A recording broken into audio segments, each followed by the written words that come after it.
Welcome to Gapology Radio with your hosts Mark Tinas and Brian Brockhoff, authors of the leadership development books Gapology, IMBAR, and Speed of Purpose.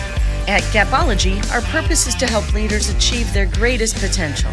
To learn more about our groundbreaking books and training services, visit our website, gapology.org. Hey everybody, welcome to Gapology Radio. Our topic tonight is all about developing your personal brand. And it aligns with topics that we've discussed before on this podcast and in our books, IMBAR, The Pathway of Transformation, and in Speed of Purpose. If you already have a copy of IMBAR, you may want to have it handy to reference during this episode. If you don't have it quite yet, you can find a link to it on our website, gapology.org, or you can always just search for it on amazon.com. All right, so let's go ahead and jump right in with Mark Tinas. Hey Mark, how you doing? I'm good. How are you? I am wonderful. Thank you for asking. I'm really fired up today about this topic. We're talking about something that we've really discussed in private, the two of us, for a long time. In fact, back to the days of developing out IMBAR, we talked about personal branding, and we really haven't I think, broken it down on the podcast. We've got a couple of episodes that we talked about that I think kind of connect. Back in April of last year, 2023, there were a couple of episodes I think were loosely tied to this. But, I'm excited to go through personal branding and hear your advice on how do we create this? How do we build a personal brand that we can be proud of, number one, but also that will impact our overall effectiveness at work. So I'll turn it to you, Mark. So, what are some of the things that you'd like to share here? Well, I spent a couple of decades working with leaders on their personal brand. Mm-hmm. And it became pretty incredible. We wrote the book IMBAR in part based on that. But we really haven't come back and talked and given each of you as leaders the knowledge we have around personal branding. It's one of the most powerful things we've ever seen. It's included in IMBAR, but it is somewhat different as well. Would that be safe to say, Brian? Yeah, I think it's connected, certainly. When we talk about IMBAR, it's really an acronym. So identity, how you see yourself, drives your mindset, how you think and feel, which drives your behaviors, the things that you do, which drives the actions of those around you, which ultimately delivers your results. So it's an acronym for those things. And I think your brand is connected there to your identity specifically. And on pages 116 to 123, we really lay out this personal brand concept in there. At the time we called it identity themes. It was around creating an identity, but it really does tie to what we're going to talk about here. So in which book is the pages you reference? Yeah, this is in IMBAR. Got it. And what are the pages again? Say it again. 116 to 123. Okay. So for those of you who have that book, go ahead and flip to that section. You can read about there. In fact, Mark, we probably should have just called IMBAR personal branding. I don't know why we didn't do that. I think that's really does describe this in a certain way. Yeah, I think we wanted something unique, and it's tough for somebody who doesn't understand IMBAR to know what it means. So yeah, it is about that. So yeah. Let me jump in and give some background here. So we all have a brand. So within the organization you work for, and speaking to leaders today in general, you have a brand. Like it or not, you have a brand. What personal branding is about is taking control of that. And why not? Why not design a personal brand that's you, but that aligns with the core competencies of your role and will allow you to become a top performer and will, again, enhance your brand. So I have done this with, I don't know, Brian, how many leaders I've done this exercise with. So I would, and I call the exercise personal branding. I would say that I've done it with somewhere around 100 executives over time. It may be a little bit less than that. And I simply work with them on developing their brand within their organization, within their role, because each role is different. So the first thing you have to have is the core competencies that will work in your role. And I loved our podcast, by the way, Brian, on core competencies. Yeah, that was a good one. So leaders, if you have not heard that podcast, go back and listen to that. It was just a few weeks ago. And that would help set up the personal branding side. But you literally, by knowing the core competencies of the role that you have, you then can pick and choose your identity and develop your brand within those core competencies. And again, you have a brand at work, you have a brand at home. Likely you can merge those in this scenario. Our success with this has been off the charts. So we have taken leaders who literally had never thought about this, helped them develop their brand, and they became top performers within the organization. And yes, it is about their identity, but it's a little bit different. And again, it's based on those core competencies. And we're going to give you some examples. And it's a lot of fun. It's energizing. To many of the people that have gone through this, they would tell you it may have been the most significant thing they've done in their career, and that it led them to, totally different levels that they would not have achieved. The other thing we've seen is those that have gone through it have started to do it with their own teams and helped their teams individually develop their personal brand. And it's been pretty amazing to hear those stories. The other thing that we know, and I don't know if we've mentioned this before, is most organizations have some sort of engagement survey of the team. Larger organizations for sure have that. And so they survey the team and they find out the engagement level, generally on a scale of 0 to 100. And what we've found over the years in our Gapology work is that the leaders with the highest engagement scores tend to have the best results. So when their teams are engaged at a higher level, love coming to work, energized, working harder, etc., they have the top performance. We can assure you that your personal brand as a leader is what drives engagement. So if you become great at what we're talking about right now, it will drive up your engagement scores, whether you score it or not, and it will lead to great results. One of the examples we're going to share with you tonight would be a leader who was a new leader who didn't really have a brand, who developed a brand, who shared it with the entire team, presented it to the entire team of the subordinate team that worked for him, and who became the top performer in the organization.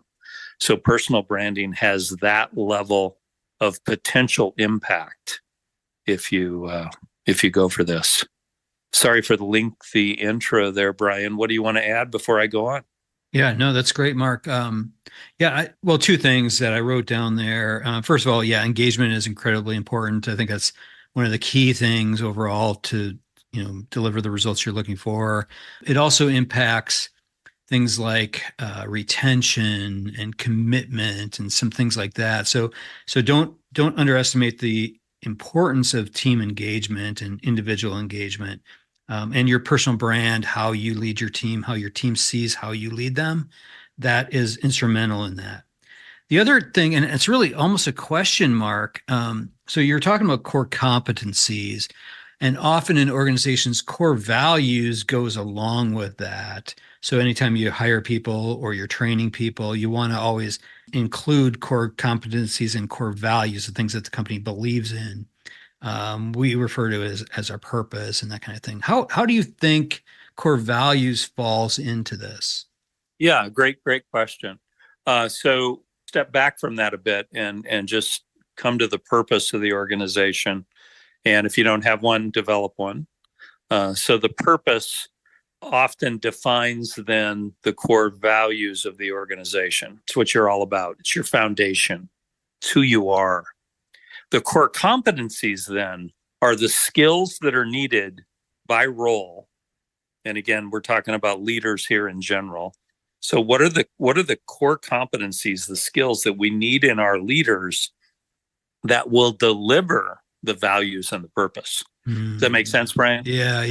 Yeah. So an example that we're going to use tonight, one of them is a servant leader.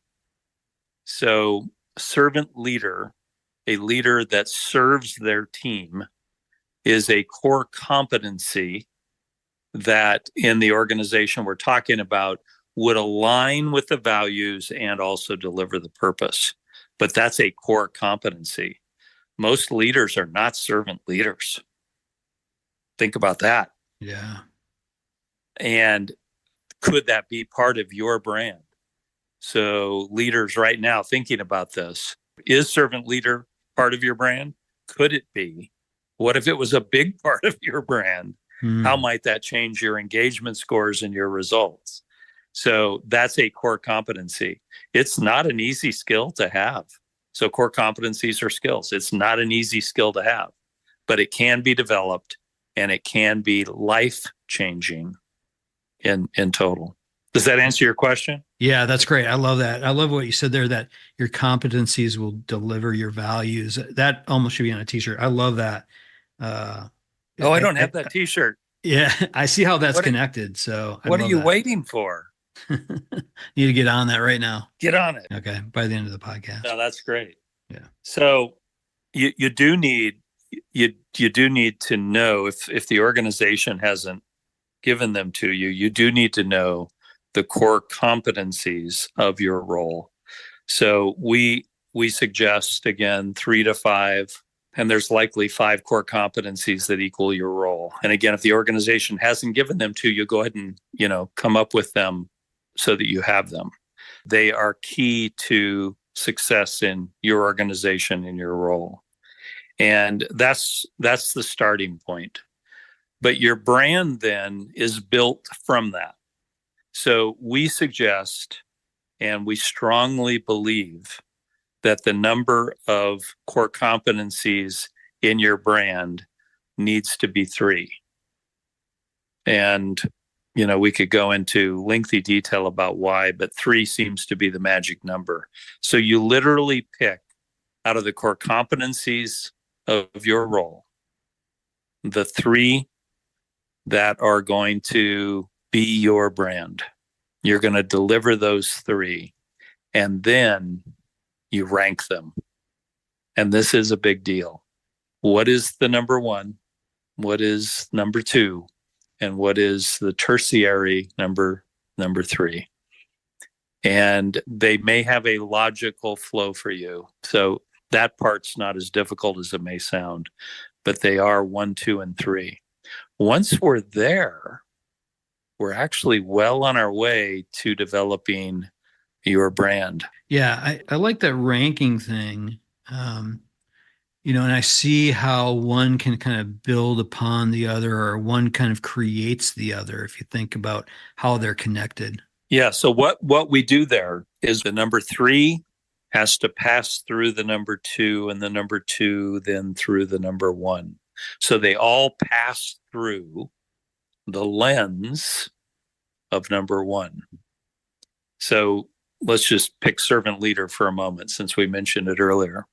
If servant leader is the number 1 core competency that's gonna be your brand, then whatever's 2 and 3 pass through the lens of servant leader.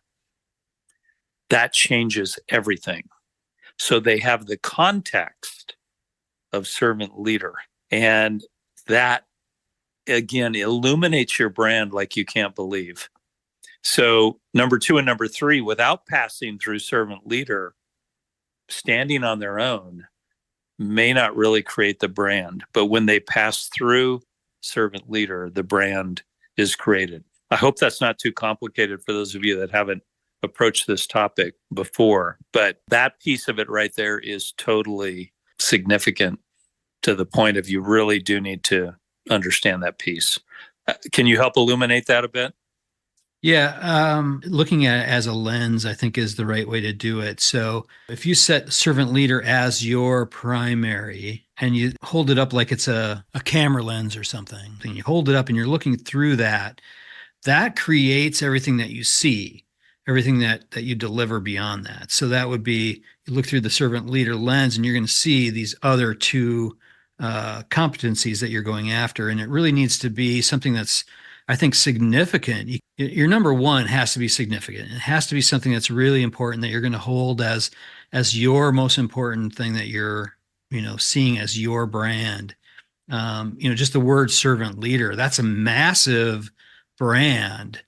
If I said to everybody on my team, I'm a servant leader, number one, that's my number one thing. How they view me is going to be much different. And everything, if I continue to look through that lens, my behaviors are going to be much different than it would be if it was something less important. And they're going to evaluate you through that lens as well. Right. Yeah. So right. The minute you don't live up to servant leader, you're going to have, lowered your engagement scores and hurt your brand. Yep. So it's a big deal when you put servant leader, at the top. I want to make sure everyone understands this part. So I'm going to give you the 3 core competencies of the brand of a leader who took these and became the top performer in the organization. So number 3 was talent obsessed. So that was a core competency that the organization required, that this leader said is my number 3. I'm going to hire talent. I'm going to work with my talent and train them and develop them. And I'm going to be all about my team, and I'm going to be talent obsessed. So that's number 3. So you can see how big of a brand this person is developing, because that's number 3. Number 2 is results driven. So this leader said, I'm going to be the one that delivers the results. My team will deliver the top results. We are going to be about those results. Now, when we talked earlier about the lens, picture talent obsessed, number 3, passing through results driven. That's pretty significant. So then the number 1 core competency of this personal brand is servant leader. So this is a difficult execution piece here. So talent obsessed, passing through results driven, and passing through servant leader. So this leader was obsessed with serving their team by helping them deliver results and helping them develop their talent to do so. This leader, who was not a top performer prior to the personal branding process, became the number 1 performer in the organization. Yeah, it's interesting how talent obsessed really was produced because he was results driven. And results driven was really because he saw himself as a servant leader. It really does almost kind of produce the next, in his model. That's how he laid it out. For you listeners, it might be something completely different, but this is how this leader saw it. He saw himself as a servant leader first, and which then, being results driven was really, I think, from that. And then the talent obsessed was really from being results driven, because he had to create talent, hire talent, develop talent, whatever, in order to produce the results. And he had to produce the results to be a servant leader. So I feel like the arrows flow back and forth through this whole thing, but it's really interconnected. But you have to look at it through the lens of whatever's the most important to you. I think that really creates the catalyst for everything. Yeah, the arrows could go up, they could go down.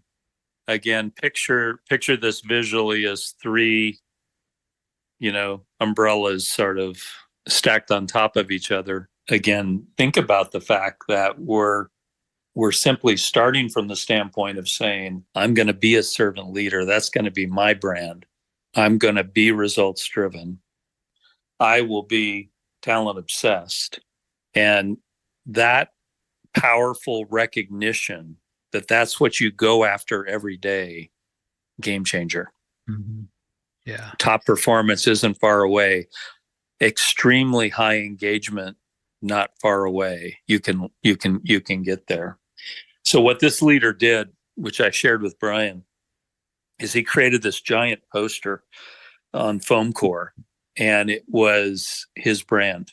So he created a visual showing those three arching umbrellas of the three, and then photos of the team and photos of his family. And he carried it from location to location that he supervised and presented it to the team and told them, this is my brand and I want you to hold me accountable to be this. Wow. Yeah. How many leaders would do that? Think about that. What if you did that? How would that affect your results? Here's the brand I aspire to become. I need your help. And how many other leaders then did that inspire to want a personal brand? And top performance came very quickly. Think about it. Top performance was delivered by that message, by coming to that team and saying, here's my brand and I want your help and I want your support and I want your feedback. And if I ever don't deliver it, let me know. And so when we talk about personal branding being career changing, being life changing, it's very real. It is very real. So this process, and we've seen it play out many times, as we talked about earlier, can dramatically impact the lives of others and certainly can impact your brand. Yeah, it's interesting how this connects with IMBAR. So when you think about identity, and I think they're adjacent things. I don't think they're exactly the same, but identity is how you see yourself. But I think to a certain extent, other people have an identity of you, and that's really what your personal brand is. That's what you're creating. Other people can see, just like a company's brand, Nike or whoever, right? They all have a brand, which is how the public sees that organization. It could be Apple or Nike or whoever.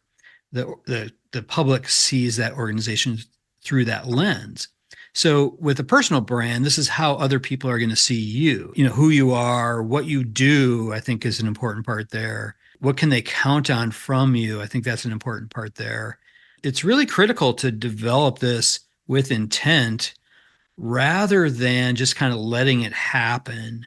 I think there's a lot of benefits there where you can, like this gentleman did, where you can really create something that is very intentional, that's going to deliver the outcomes that you're going after. I think there's some massive benefits here. So think about how your identity, how you see yourself, connects with how other people see you, and that's a great place to start. Yeah, the other thing that happens is the leaders that work for you say, I want this too. Yeah. Help me. Mm-hmm. Show me what you've done. So the elements we've given you so far is 3 core competencies in rank order 1, 2, and 3. 2 and 3 both passing through the lens of number 1. So think about that. If you have any questions on that, let us know. So again, picture this poster that he put together, which has those in the center of the poster, and they're arching above each other. So servant leader arches over results driven, which arches over talent obsessed. And that's the center of the poster, and that's the personal brand. So the other thing that we developed that works here is once that's known, we have that leader write a personal brand statement. And I want to read you his. And this is a descriptor of who you aspire to become. I am a talent-obsessed leader who is also results-driven. I develop my team members to be their best and to drive results doing it all through the eyes and the heart of a servant leader. And that brand statement then is this, the flow of these arches up through servant leader. That's sort of a description of that. And in this leader's case, he felt that he could live this brand at home. He could live this brand at work. And in his case, it was incredibly life-changing and led to absolute top performance, and again, cascaded down through his team to lead many other leaders to a different level and their top performance and to developing their personal brand and so on. So I wish we should be having a video of this so you could see it, but this is a big deal, and it's certainly part of MBAR. It certainly leverages Gapology and closes many gaps. If you don't have a personal brand, you need one, and it will work for you. So, and if you need any help, we certainly are here, to give you that guidance. That's what I have, Brian. I'll turn it to you. Yeah, no, I think that's a good place to leave it, Mark. I think what I'll do with this one, so I haven't written a blog for a little while. I think I'll put a blog together on this and include maybe a mock-up of this poster. Certainly don't want to share his personal poster, but we can mock something up to give everybody an idea of what a sample poster might look like. But I think that this is really an incredibly important topic, and I can't believe we haven't really talked about this before. But when you look at the results that you're going after and your engagement of your team, I don't think there's anything that you can do that's more impactful than creating a strong personal brand. Yeah, and if you come back to one of the first things I said, is you all have a brand already. Right. Yeah. Why not take control of it and make it something incredible? Yep. So, and maybe yours is incredible. I'm not suggesting it's not, but what if everyone out there really took control of this? How could we change everything? So yeah. It's almost like the tagline we have on the cover of our MBAR book: "Design your destiny." Yeah, and this helps design the destinies of many others that work for you. Yeah, because they're going to want it too. So you are going to have to be prepared to teach this in addition to be this. Mm-hmm. Yep, perfect. All right, Mark. Well, thank you so much. This was a good one. Thanks, Brian. Well done. All right, you too. We'll talk to you later. Have a good night. Yeah, you too. All right, that'll do it from here. For more information on Gapology or MBAR or Speed of Purpose, head on over to our website, gapology.org. Everyone have a fantastic week. We'll talk to you soon. This has been a Gapology Institute production. Visit us at gapology.org.